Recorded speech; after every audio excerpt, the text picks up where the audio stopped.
J'ai tué mon meilleur ami d'un coup de couteau dans le dos, littéralement, lors d'une soirée arrosée à Montmartre, et personne n'a jamais su que c'était moi.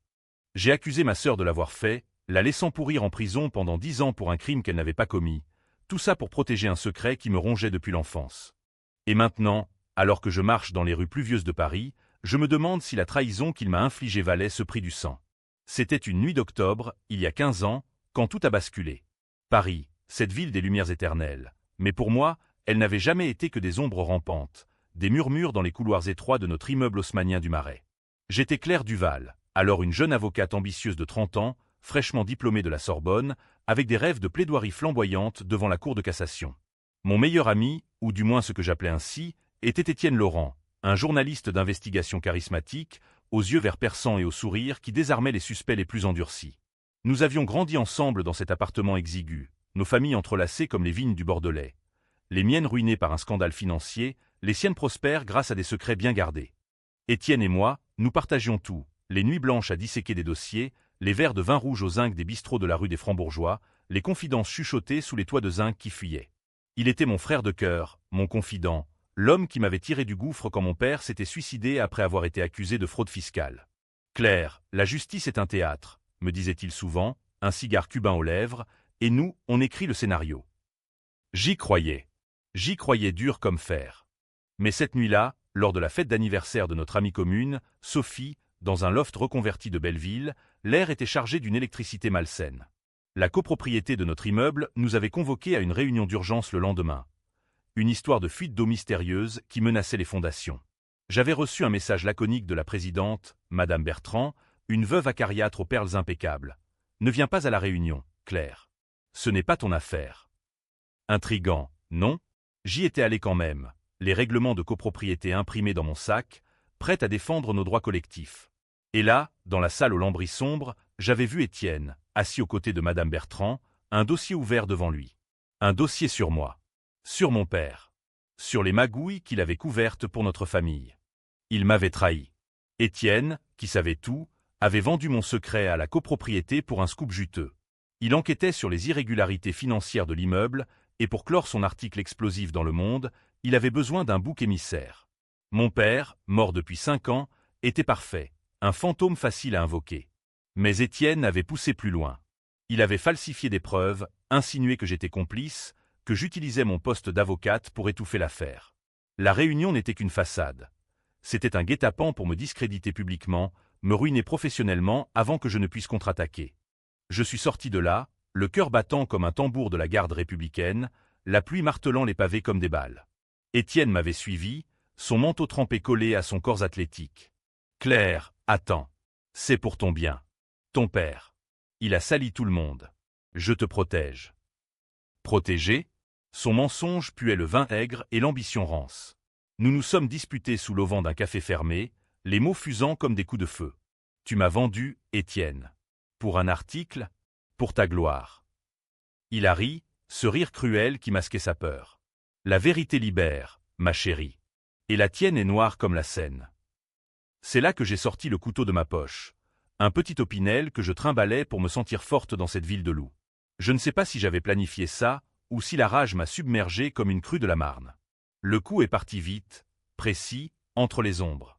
Il s'est effondré, gargouillant, ses yeux verts s'écarquillant sur la trahison. Pas la mienne, la sienne.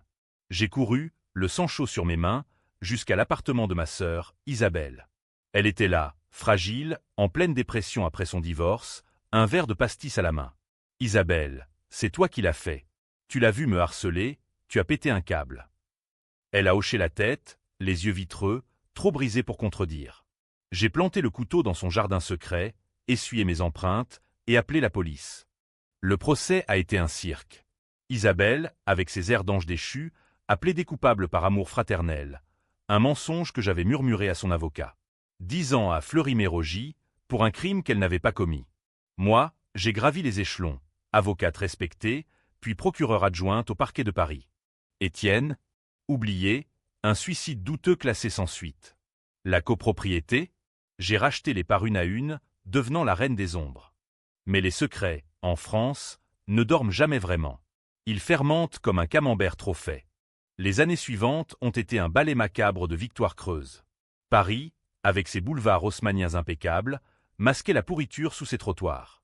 J'avais transformé notre immeuble en forteresse. Caméras aux angles, serrure high-tech, et Madame Bertrand, la présidente déchue, reléguée à un studio exigu au rez-de-chaussée, où elle tricotait des écharpes en maudissant mon nom. Duval, tu es le diable en talons aiguilles, me crachait-elle lors des assemblées générales, ses perles cliquetant comme des menottes. Je souriais, poli, en sirotant mon café au lait, pensant à Étienne gisant dans la flaque rouge sous la pluie.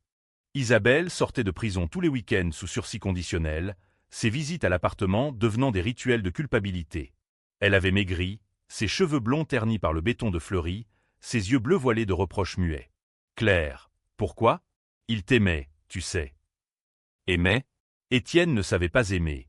Il collectionnait les secrets comme des trophées. Un soir, après une bouteille de Châteauneuf-du-Pape, elle a craqué. C'était toi, n'est-ce pas? Le couteau. Je sens encore son odeur sur toi. J'ai nié, bien sûr, avec le calme d'une avocate chevronnée. Tu déliras, Isabelle. L'alcool, la jalousie. Oublie. Mais le doute s'était planté, une graine vénéneuse dans le jardin de notre sororité. Mon ascension professionnelle était un chef-d'œuvre de manipulation. Au parquet, je traquais les traîtres, politiciens corrompus, banquiers véreux, journalistes trop curieux. Chaque condamnation était un écho de celle d'Étienne, un fantôme que je piétinais. Mais le passé, en France, a la mémoire d'un éléphant. Un jour, un jeune substitut, Lucas Moreau, un bellâtre aux allures de Rimbaud raté, a fouillé dans les archives. Madame la procureure, cette affaire Laurent. Des incohérences. La sœur Duval, elle n'avait pas d'alibi solide, mais les preuves forensiques pointent vers une main gauche. Comme la vôtre. J'ai ri, un rire de gorge qui a fait trembler les vitres de mon bureau place Vendôme. Lucas, la jalousie est un vilain défaut. Veillez à votre carrière. Il n'a pas lâché. Lucas était tenace, avec ses dossiers empilés comme des remparts, ses nuits blanches éclairées par l'écran bleuté d'un ordinateur. Il a contacté Madame Bertrand, qui, aigrie, a déversé son fiel. Duval a tout acheté. L'immeuble, la justice, l'âme de Paris. Ensemble, ils ont monté un dossier, pas contre Isabelle, mais contre moi. La trahison d'Étienne ressuscitait, amplifiée par des rumeurs. J'avais falsifié des testaments pour acheter l'immeuble, empoisonné les relations familiales pour isoler les actionnaires. La copropriété bruissait de murmures, des assemblées générales devenant des arènes où on me traitait de « reine des serpents ». Le hook de leur complot est arrivé par un email anonyme. Une photo granuleuse d'Étienne, le couteau enfoncé, mon ombre floue en arrière-plan. La vérité libère, citait la pièce jointe, un clin d'œil cruel à ces mots. Mon cœur s'est serré comme un garrot. Lucas et Madame Bertrand prévoyaient de me confronter lors de la prochaine réunion, avec la police en embuscade. J'ai anticipé. La nuit précédente, j'ai glissé un somnifère dans le thé de Madame Bertrand. Un détail anodin, un cadeau de tisane provençale. Elle s'est effondrée en pleine assemblée, bavant des accusations incohérentes. Duval. Le diable. Étienne. La salarie, puis paniqué. Lucas a bondi, mais j'étais prête. Un appel à mon réseau au parquet, et il était suspendu pour conduite inappropriée. Pourtant, la graine du doute avait germé chez Isabelle. Elle a fouillé mon bureau pendant mon absence, trouvant la lettre originale d'Étienne. Celle où il confessait son amour pour moi et sa trahison pour sauver notre amitié en exposant le passé. Claire, je t'aime trop pour te laisser pourrir dans le mensonge de ton père. Trop tard. Isabelle m'a confronté dans la cuisine, les lumières de Paris filtrant à travers les voilages. Tu m'as sacrifié pour lui, pour venger un amour non partagé. Les larmes coulaient, chaudes comme le sang d'autrefois. J'ai avoué, en partie, il m'a brisé, Isabelle. Et toi, tu étais déjà brisée. C'était poétique, non? Une sororité scellée dans le crime. Elle n'a pas crié. Pire, elle a souri, un sourire tordu, français jusqu'à la moelle, celui de la duchesse de Guermantes face à l'abîme. Alors, finissons-en. Aide-moi à le venger. La proposition m'a glacé. Ma sœur, mon bouc émissaire, devenait ma complice? Ou ma rivale? Les lignes se brouillaient, comme la brume sur la Seine au petit matin. Isabelle et moi avons pactisé dans l'ombre de l'appartement, un duo infernal digne d'un roman de Simenon. Paris, indifférente, continuait son bal. Les klaxons des taxis jaunes, les odeurs de baguettes fraîches se mêlant à l'égout, les amants se bécotant sur les bancs des Tuileries. Mais pour nous, la ville était un échiquier, et Lucas Moreau le fou imprudent. Il avait l'immeuble en ligne de mire maintenant, menaçant de révéler comment j'avais manipulé les votes pour devenir présidente incontestée. La copropriété Duval est une mafia en escarpin, avait-il tweeté, un faux pas dans l'ère numérique où les secrets fuient comme du vin versé. Nous avons planifié avec la précision d'un opéra de Verdi. Isabelle, libérée par ma plume au parquet, un sursis anticipé pour bonne conduite, apportait sa naïveté feinte, moi, mon arsenal juridique. Première étape, infiltrer son cercle. Lucas fréquentait un café existentialiste près de la Sorbonne, le Déserteur, où il disséquait les injustices autour d'un expresso serré. Isabelle s'y est glissée, en robe fleurie, jouant la veuve éplorée. « Mon sœur m'a volé ma vie », gémissait elle, les yeux baissés. Il a mordu, invitation à dîner, confidence sur son enquête. Claire Duval est un monstre. Elle a couvert le meurtre d'Étienne pour protéger son empire immobilier. Pendant ce temps, je tissais ma toile. Madame Bertrand, encore vaseuse des somnifères, recevait des lettres anonymes, des photocopies de ses propres magouilles, pot de vin pour rénover l'immeuble avec des fonds détournés. « Choisis ton camp, veuve », concluait chaque missive. Elle a craqué, me contactant en pleurs. « Je témoigne contre toi si tu ne m'arrêtes pas. » J'ai feint la compassion, l'invitant à un thé chez la Durée. Là, sous les macarons pastels, je lui ai offert un chèque et un billet pour Nice. Oublie Paris, madame. Les ombres ici sont trop longues. Elle est partie, traînant sa valise comme un boulet. Le twist est venu d'un allié inattendu. Sophie, notre hôtesse de cette nuit fatidique, désormais galeriste à Saint-Germain-des-Prés. Elle avait toujours su ou deviné. Claire, Étienne m'a tout dit avant de mourir. Il voulait te sauver, pas te détruire. Sauver? En me dénonçant publiquement? Sophie avait gardé le secret par loyauté, mais Lucas l'avait approchée. Aidez-moi à la faire tomber. Elle a refusé, mais m'a prévenu. Nous l'avons recruté, son réseau d'artistes influents pour discréditer Lucas comme un conspirationniste parano. La tension montait comme un thriller de Chabrol. Lucas organisait une conférence de presse clandestine dans un squat de la Butte aux Cailles, invitant journalistes et résidents de l'immeuble. Isabelle et moi y avons surgi, masqués par la foule. Elle a joué son rôle, s'effondrant en sanglots sur scène, hurlant « C'était moi. J'ai tué Étienne pour venger ma sœur. » Le chaos, flash crépitant, cri, police alertée. Lucas, blême, a balbutié, c'est un piège. Duval est derrière tout. Mais les menottes ont cliqueté sur ses poignets, diffamation, entrave à la justice, un dossier que j'avais cuisiné. Pourtant, au milieu de la cohue, Isabelle m'a regardé avec une lueur nouvelle. Haine? Amour? C'est fini, Claire. Ou c'est le début? Elle avait glissé une preuve dans la poche de Lucas. La lettre d'Étienne, avec mon aveu manuscrit au dos. Trahison en miroir. Ma sœur, mon ombre, me poignardait à mon tour. Paris riait sous la lune, indifférente au drame domestique. Le scandale a éclaté comme une bombe à fragmentation, éparpillant les éclats dans toute la presse hexagonale. Libération titrait « Le procureur et la fratricide, un drame shakespearien au cœur du Marais ». Le Figaro, plus prude, murmurait de « conflits familiaux exacerbés par l'immobilier parisien ». Lucas, incarcéré à la santé, clamait son innocence depuis sa cellule, ses appels au secours relayés par des avocats zélés. Moi, j'ai démissionné avec panache, invoquant un « besoin de réflexion personnelle », et me suis retranché dans l'appartement, les volets clos, écoutant la pluie marteler les tuiles comme des accusations. Isabelle avait disparu. Pas un mot, pas un regard. Son geste, cette lettre fatale, était un chef-d'œuvre de vengeance passive, typiquement français, élégant, cruel, laissant la victime se noyer dans son propre poison. J'ai fouillé Paris pour elle, les bistrots de la Contrescarpe, les librairies poussiéreuses de la rue de la Huchette, même les jardins du Luxembourg où nous jouions enfants. Rien. Sophie, ma confidente improvisée, m'a appris qu'elle avait pris un train pour Lyon, ville des lumières fanées, murmurant quelque chose sur clore le cercle. Le vrai cauchemar a commencé quand le twist s'est révélé. Étienne n'était pas mort. Ou plutôt, son suicide, cette chute du pont des Arts dans la Seine, avait été un canular. Un corps repêché, oui, mais pas le sien. Des analyses ADN tardives, lancées par Lucas depuis sa prison, confirmaient l'homme noyé était un SDF, un double choisi par Étienne pour simuler sa mort. Pourquoi? Pour m'échapper, m'obséder.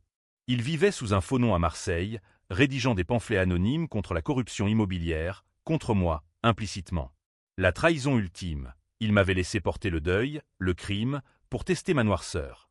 J'ai conduit jusqu'à la Méditerranée, la Peugeot ronronnant comme un fauve blessé, les autoroutes filant sous un ciel provençal indigo. Marseille, ville de contraste, calanques turquoises et bidonvilles crasseux, abritait Étienne sous le nom de Paul Rivière, un prof de philo dans un lycée du Panier. Je l'ai trouvé dans un café en bord de Vieux-Port, lisant Camus, son visage buriné par le sel et les remords. Claire, tu as toujours su traquer. Ses yeux verts, inchangés, me transperçaient. La confrontation a été un opéra tragique. Tu m'as tué cette nuit-là, Étienne. Et tu vis encore. Il a souri, ce sourire qui m'avait autrefois ensorcelé. Je t'ai libéré. Ton père était un voleur, Claire. J'ai voulu te sauver en exposant tout. Sauver? En me dénonçant à la copropriété? En simulant sa mort pour me laisser pourrir dans la culpabilité? Nous avons marché le long du port, les vagues claquant comme des applaudissements moqueurs. Il a avoué, la fausse chute, les années d'exil, même son rôle dans le retour d'Isabelle, des lettres qu'il lui avait envoyées en prison, semant le doute. Et maintenant? Ai-je demandé, la main dans ma poche, caressant le manche d'un nouveau couteau. Il a haussé les épaules, fataliste. Tue-moi pour de vrai. Ou pardonne. Le choix était là, suspendu comme une guillotine. J'ai hésité, pour Isabelle, pour Paris, pour l'ombre de mon père. Au lieu du coup fatal, j'ai appelé la police marseillaise. Paul Rivière et Étienne Laurent, recherchés pour fraude et mise en scène de crime. Il est parti me noter, me jetant un dernier regard. Gratitude? Haine? De retour à Paris, le climax m'attendait. Isabelle avait réuni la copropriété dans la salle lambrissée, Lucas libéré par manque de preuves, Madame Bertrand revenue de Nice comme un spectre. Claire Duval, au nom de la justice fraternelle, je t'accuse. La lettre, les aveux, le couteau, tout est allé comme un banquet macabre. La salle a explosé, certains hurlaient « monstre », d'autres « victimes », divisés comme la France en temps de crise. J'ai plaidé, voix chevrotante, c'était pour nous protéger toutes. Mais les menottes ont cliqueté. Le procès a été le clou du spectacle, un feuilleton judiciaire qui a passionné la France entière. La cour d'assises de Paris, avec ses boiseries Renaissance et ses jurés au visage crispé, est devenue notre théâtre. Moi, Claire Duval, l'ex-procureur déchu, dans le box des accusés, face à Isabelle, témoin star, et Étienne, extradé de Marseille, en chaise roulante, un accident bidon pour attendrir les cœurs. Elle m'a poignardé pour un secret, géniait-il, les yeux larmoyants. Lucas, avocat de la partie civile, disséquait chaque mensonge avec la précision d'un bistouri. La copropriété manipulée, le bouc émissaire sororal, la vengeance immobilière. Les débats ont déchiré l'opinion. France Inter débattait. Duval, victime d'un système patriarcal ou tyran domestique. Les réseaux sociaux bouillonnaient. Vengeance Duval vs Justice pour Étienne. Certains me voyaient comme une Antigone moderne, défendant la famille contre l'État. D'autres, une Médée impitoyable, sacrifiant sa sœur pour l'ambition. Madame Bertrand, revenue pour témoigner, a lâché une bombe. La copropriété était corrompue dès le départ. Duval n'a fait que réparer. Twist, Étienne avait financé ses propres enquêtes avec des fonds de l'immeuble, il était le vrai serpent. Isabelle, ma sœur, mon miroir brisé, a craqué sur le stand. Je l'ai couverte par amour. Mais l'amour, en France, est une prison. Ses larmes ont fait douter le jury. Moi, j'ai plaidé coupable partiellement, j'ai tué l'homme que j'aimais, mais pas Étienne. J'ai tué le traître en lui. Et pour Isabelle, c'était un sacrifice consenti. Mensonge? Vérité? La ligne s'effaçait. Le verdict, 10 ans, comme elle. Ironie poétique. Mais le twist final, celui qui a fait hurler les commentateurs. En cellule, Étienne a confessé par écrit. C'était lui qui avait planté le couteau cette nuit-là, pour me tester, pour nous lier dans le crime. Fausse piste? Ou rédemption? Il s'est pendu avant l'audience d'appel, laissant un mot. Claire, la vengeance est un cercle. Brise-le. Isabelle et moi, face à Fleury-Mérogis, rions maintenant des absurdités. On sortira ensemble, murmure-t-elle. Hâte, Paris attend, avec ses ombres. Et moi, dans le silence carcéral, je me demande, ai-je gagné? Ou suis-je enfin libre? La scène coule toujours, indifférente.